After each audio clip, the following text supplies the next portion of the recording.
শেখ হাসিনার বক্তব্য প্রচার করা বাংলাদেশে একদম সরাসরি নিষেধ আছে, শুধু দণ্ডপ্রাপ্ত বলে না, তার বক্তব্য প্রচার করা যাবে না এরকম আদালতের নিষেধাজ্ঞা আছে এবং আমাদের অনেক মিডিয়া এই কাজটা করছে। তার মানে হচ্ছে তারা আদালতের নিষেধাজ্ঞা নির্দেশনা মানছেন না, এটা ফ্যাক্ট।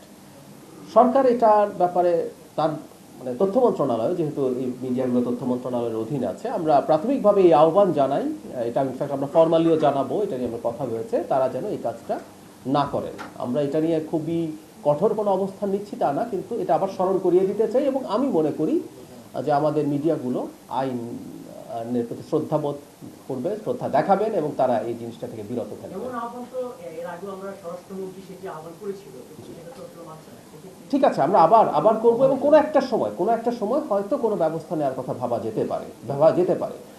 ঘটনা যেটা হয়েছে সেটা হলো এই রকম যে তিনি যখন কথা বলেন, লাইভ বয় কিনে কল দাও টোল ফ্রি নম্বরে আর এক নিঃশ্বাসে গোল বলে জিতে নাও ফিফা বিশ্বকাপ 2026 এর এক্সক্লুসিভ পুরস্কার। এটা অন্যান্য মিডিয়ায় যেহেতু আসে, মানুষ এখন যেহেতু খুবই কানেক্টিভিটির যুগ, মানুষ কোনো না কোনোভাবে জেনে যায়, সো এই আলাপও কেউ করছেন।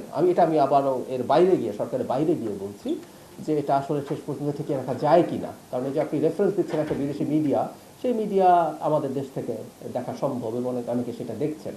তারপর আমি বলি, আনলেস আদালত এই নিষেধাজ্ঞা সরাচ্ছে, এটা করাটা অনুচিত। আমি অপরাধ এভাবে বলছি না, এটা অনুচিত এবং আমি আশা করি আমাদের মিডিয়া দায়িত্বশীল ভূমিকা পালন করবে।